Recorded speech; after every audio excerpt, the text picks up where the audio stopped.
중국의 화웨이가 반도체 공급을 완전히 차단당할 절체절명의 위기에 놓였습니다. 좋아요, 구독 한 번씩만 부탁드리면서 오늘의 라디오 시작하겠습니다. 17일이죠. 미국 정부가 화웨이의 반도체 공급망을 더 강하게 옥죄는 사실상 외부로부터 반도체 공급을 완전히 차단시키는 초강도의 정책을 발표했습니다. 미국의 상무부는 화웨이가 특별허가 없이 외국 기업이 미국의 소프트웨어나 기술을 일부라도 활용해서 만든 반도체 칩셋을 확보하는 것이 아예 불가능하도록 하겠다는 취지의 내용을 발표했는데요. 또한 블랙리스트에 전 세계 화웨이 계열사 38개를 추가로 지정해서 미국의 규제를 받는 화웨이의 계열사는 총 152개가 되었습니다. 이전부터 미국 정부는 화웨이에 대한 지속적인 압박 정책을 시행하고 있었죠. 그 시작점은 작년 5월 미국이 자국의 반도체 기업들 퀄컴이나 인텔로 하여금 화웨이와의 거래를 끊어라, 공급하지 말아라 규제를 가하면서 시작했었죠. 미국 기업들과의 직접적인 거래가 막히자 화웨이는 새로운 방법을 찾아냈는데요. 화웨이의 자회사인 팹리스 업체 하이실리콘의 연구 인력과 자본을 투입하면서 적극적으로 설계를 맡기고 일감을 몰아줬습니다. 화웨이가 아닌 하이실리콘이 설계했다는 것을 강조하면서 화웨이를 향한 직접적 규제에서 피해갔죠. 하이실리콘이 설계하고 TSMC에 위탁 생산하면서 이 5G 통신장비나 스마트폰에 들어갈 AP 칩셋을 받는 식으로 진행했었습니다. 그러자 미국이 이것마저 차단시켰죠. TSMC와 화웨이의 거래를 중단시켰고, 이 화웨이가 설계해서 외부 기업의 위탁 생산을 맡겨 생산한 반도체를 공급받는 시스템을 막아버렸습니다. 이렇게 화웨이가 하이실리콘의 설계를 몰아줌으로써 규제를 피해갔고, 그 영향으로 하이실리콘이 올해 1분기 세계 반도체 매출 10위 안에 이름을 올리는 깜짝 성과를 달성하게 된 계기가 된 것이죠. 미국의 규제로 다시금 하이실리콘의 위상은 무너질 것으로 보이고요. 올해 5월에 발표한 규제를 통해서 미국은 화웨이가 제3의 국가에서 제조한 반도체라도 미국 기술을 정말 일부라도 활용한 제품은 공급받지 못하도록 했습니다. 당시 유예기간으로 120일을 설정했는데요. 당장 다음 달부터 규제가 시행되는 상황인데, 미국이 어제 추가적인 규제 내용을 발표하면서 특별 허가라는 조건을 넣어버렸습니다. 그동안의 규제 정책만으로 화웨이가 제3의 국가, 기업을 통해서 우회적으로 공급받으면서 회피할 소지가 있었다는 것이 미국의 판단이었고, 이번 제재는 그것을 원천 봉쇄하겠다는 것인데요. 이에 따라서 화웨이가 TSMC의 대안으로 생각했었던 미디어텍이나 이 삼성전자 파운드리 측으로부터 AP 칩셋을 공급받는 것은 불가능해졌고, 핵심적인 부분은 이번 미국의 조치가 과연 다른 반도체 기업이 제조한 반도체 완제품도 포함되느냐 이것이죠. 그동안은 화웨이가 미국의 기술을 활용한 제3기업의 위탁 생산을 맡기지 못하도록 이 부분에 초점을 맞추고 있었는데, 이 규제가 이미 만들어진 DRAM, NAND 플래시 등의 기성품에도 적용되냐는 것입니다. 미국의 상무부 관리자는 해당 질의에 이번 조치로 화웨이가 다른 외국의 제조사로부터 기성품을 구매하는 것을 막을 수 있다고 언급을 했고, 특별 허가라는 이 어떻게 보면 주관적으로 미국의 판단, 결정하에 내릴 수 있는 여지를 둬서 사실상 모든 외국 기업의 반도체 완제품을 화웨이에 공급하지 못하게 하겠다는 것이 미국의 의도임을 명백히 했습니다. 이렇게 강화된 규제가 발표된 지 하루 만에 미국의 반도체, IT 업계들은 말 그대로 난리가 나는데요. 이 퀄컴을 필두로 해서 화웨이와의 거래 승인을 잇따라 요구하는 모양새입니다. 일전에 퀄컴이 자사의 주력 상품인 모바일 AP, 스냅드래곤이죠. 이 스냅드래곤을 화웨이에 공급할 수 있도록 허가해달라고 미국 정부에 로비를 하고 있다는 내용이 보도가 된 바 있었습니다. 퀄컴을 필두로 이 많은 미국의 기업들도 같은 입장을 공유하고 있는데요. 기존의 부분적 철회 입장에서 전면 철회로 갑자기 미국 정부가 선회시킨 것에 대해 당황하고 있다는 취지의 보도들이 나오고 있습니다. 이와 같은 배경 속에서 우리나라의 반도체 기업들 역시 화웨이가 주요한 고객사라는 점에서 굉장히 민감한 문제죠. 연간 10조 원을 뛰어넘는 액수의 DRAM, NAND 플래시를 판매하고 있고, 삼성은 8조, SK하이닉스는 5조 정도로 추산이 되고 있습니다. 특히 SK하이닉스의 경우에는 중국향 매출 비중이 더 높은 편이죠. 이렇게 화웨이 리스크가 존재하는 상황에서 미국의 규제가 이렇게 해외 기업들이 제조한 메모리 반도체 완제품에 마저 향하고 있는 상황이고, 이 메모리 반도체의 고정 거래 가격도 단기적으로 불안한 요소죠. 올해 상반기에 이 바이러스 사태의 확산에 따른 비대면 경제의 활성화로 이 메모리 반도체의 고정 거래 가격이 견조하게 유지되었고, 특히 서버용 수요가 늘어나면서 2분기에 삼성전자와 SK하이닉스의 실적이 견고했던 가장 큰 요소가 되었지만, 많은 고객 기업들이 현재 충분한 재고를 확보하면서 하반기에는 좀 신규 주문 물량을 줄이고, 이에 따라서 메모리 반도체의 가격이 하락할 것이라는 예측이 주를 이루고 있습니다. 사실 삼성전자와 SK하이닉스 몇 달 전부터 이러한 예상 정도는 하고 있었고, 이 컨퍼런스 콜에서도 언급이 되는 내용이죠.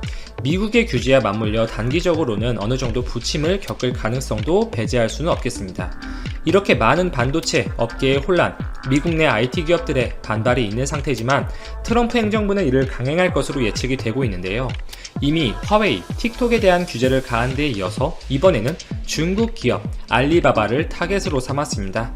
알리바바가 어떤 기업이냐? 중국 최대 전자상거래 업체죠. 중국의 아마존이라고 불리고 있습니다. 온라인 결제, 이 기업 대 기업의 거래, 스마트폰 운영체제, 클라우드 등의 다양한 분야에서 괄목할 만한 성과를 내는 기업이죠. 미국 내에서 알리바바를 전면 금지시킬 수 있다고 트럼프 대통령이 엄포를 놓고 있는데, 물론 알리바바는 철저히 중국 내수 시장에서 높은 수익을 기록하는 기업이에요. 중국 외 해외 시장에서의 매출은 자사 전체 매출의 7%에 불과합니다. 틱톡, 그 모기업인 바이트댄스에 비해서 당장의 규제 파급력이 약할 것으로 보여지지만, 어쨌든 800조 원 이상의 매출을 올리는 중국에서 가장 영향력이 큰 정보통신기술 업체가 미국의 제재 대상에 오른다는 것은 시사하는 바가 크다고 볼 수가 있습니다. 전반적으로 미국의 정치계, 이 행정부 내에서도 중국에 대한 스탠스에는 다양한 의견이 있을 거예요. 중국과 어느 정도 협력하고 온화적으로 대화하자는 취지의 온건파도 있을 것이고, 대중국 강경파도 있을 텐데, 현재 미국의 행보를 보면 후자의 입장을 주장하는 인물들의 완전히 힘이 실리는 것 같습니다. 바이러스 사태의 확산에 따른 전반적인 반중국 감정의 고조, 그리고 미국과 중국이 1단계 무역 합의를 맺으면서 중국이 미국의 농산물을 적극적으로 수입해 주기로 약속했는데, 2020년이 이 절반을 넘어서 지나가는 시점에서 약속한 농산물 수입량의 5% 정도밖에 수입하지 않았다고 합니다. 바이러스 사태에 대해서도 책임을 지려 하지 않는 중국의 행보나 무역 합의 약속을 제대로 이행하지 않는 모습들을 보면 이 감정적인 면도 섞여 있는 것 같은 현재 미국의 행보가 이해가 가는 것도 사실이고, 트럼프 대통령의 재선도 엮여 있는 상태이기 때문에 셈법이 복잡한 부분이죠. 그리고 중국 기업들의 이 4차 산업 관련 기술의 성장 속도가 생각보다 빠르기에 미국도 현재 부담을 느끼는 것이 사실입니다. 한 가지 확실한 대목은 점점 미국과 중국이 대립하고 있는 신냉전의 구도로 국제 정세가 흘러간다는 것이고, 그 안에서 대한민국의 선택도 머지 않았다는 것 같습니다. 이상 여기까지 정리하고 마치겠습니다. 오늘도 제 방송을 들어주셔서 진심으로 감사드립니다. 지난 4월 중국 화웨이가 삼성전자를 제치고 세계에서 가장 많은 스마트폰을 판매한 것으로 집계됐다. 중국은 신종 코로나 바이러스 감염증이 회복세를 보인 반면, 삼성전자는 인도 봉쇄령 조치의 영향을 크게 받아 판매량이 줄어든 것으로 나타났다. 시장 조사업체인 카운터포인트 리서치에 따르면 화웨이는 4월 스마트폰 브랜드별 판매량에서 시장 점유율 21.4%를 기록해 삼성전자를 앞서며 1위를 차지했다. 카운터포인트 리서치는 중국 내 스마트폰 판매량 회복세, 갤럭시 S20의 부진한 판매 현황, 인도의 자국 봉쇄 조치 영향 등이 작용한 결과라고 분석했다. 실제로 인도는 지난 4월 스마트폰 판매량이 3월 대비 96% 감소한 29만 대에 그쳤다.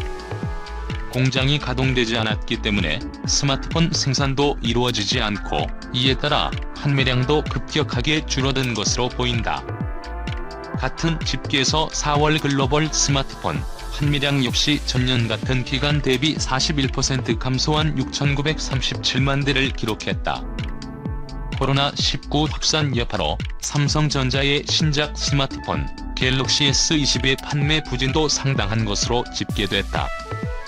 카운터포인트 리서치에 따르면 S20 시리즈의 초기 2달간 누적 판매량은 717만 대로 전작 대비 69% 수준에 그쳤다.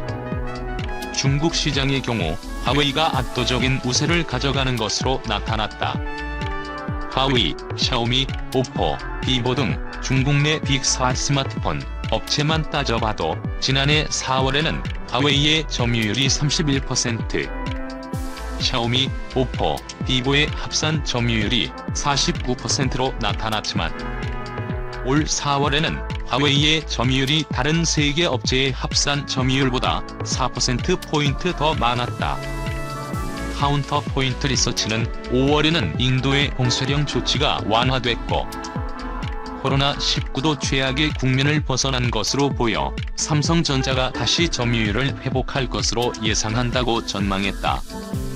2달 전에 아예 가동을 멈췄던 삼성전자와 중국 비보, 위스트론 등의 인도 스마트폰 공장은 5월에는 약 30% 수준의 가동률을 기록한 것으로 알려졌다.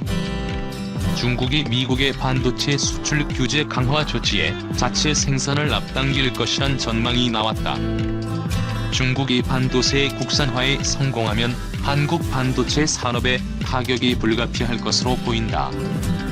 대외경제정책연구원은 5일 트럼프 행정부의 대화웨이 반도체 수출 규제 강화와 시사점 보고서에서 이같이 전망했다.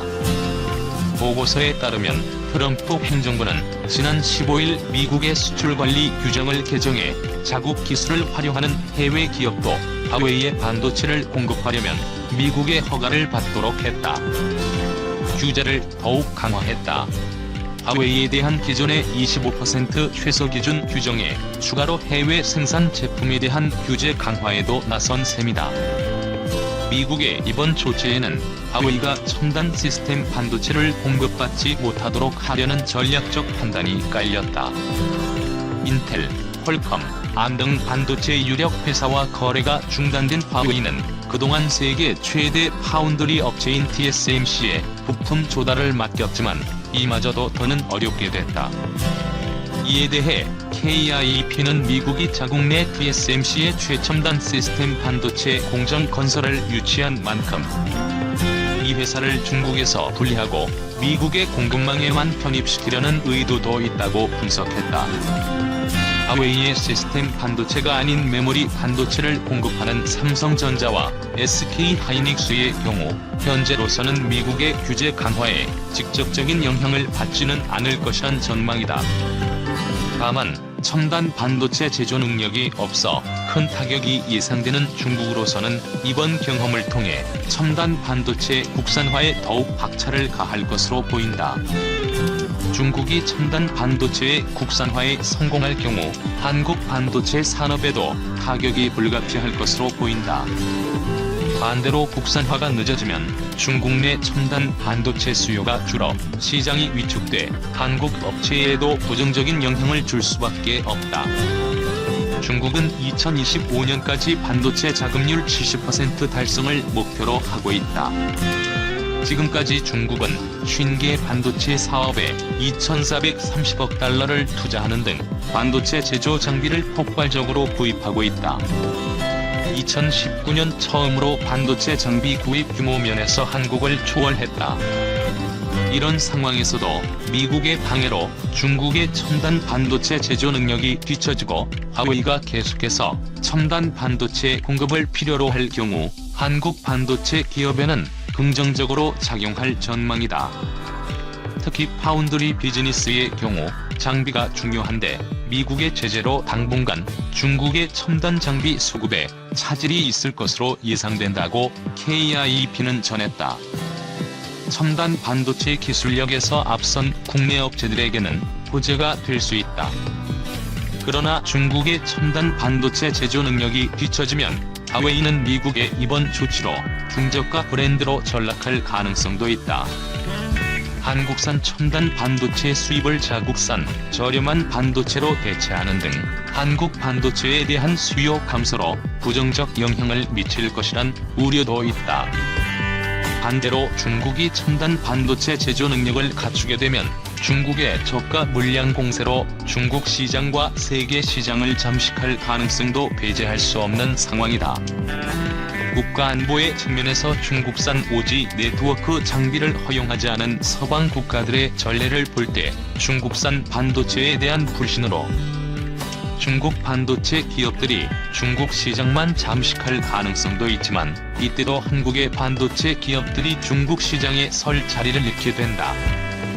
KIEP는 중국로서는 첨단 반도체 제조 능력이 없어서 타격을 입었다고 해석할 수 있어 첨단 반도체 국산화에 박차를 가할 것으로 전망된다며 중국이 첨단 반도체 제조 능력을 갖추게 되면 장기적으로 한국의 반도체 산업에 부정적인 영향을 미칠 수 있으므로 중국과의 기술 격차 유지가 중요하다고 강조했다.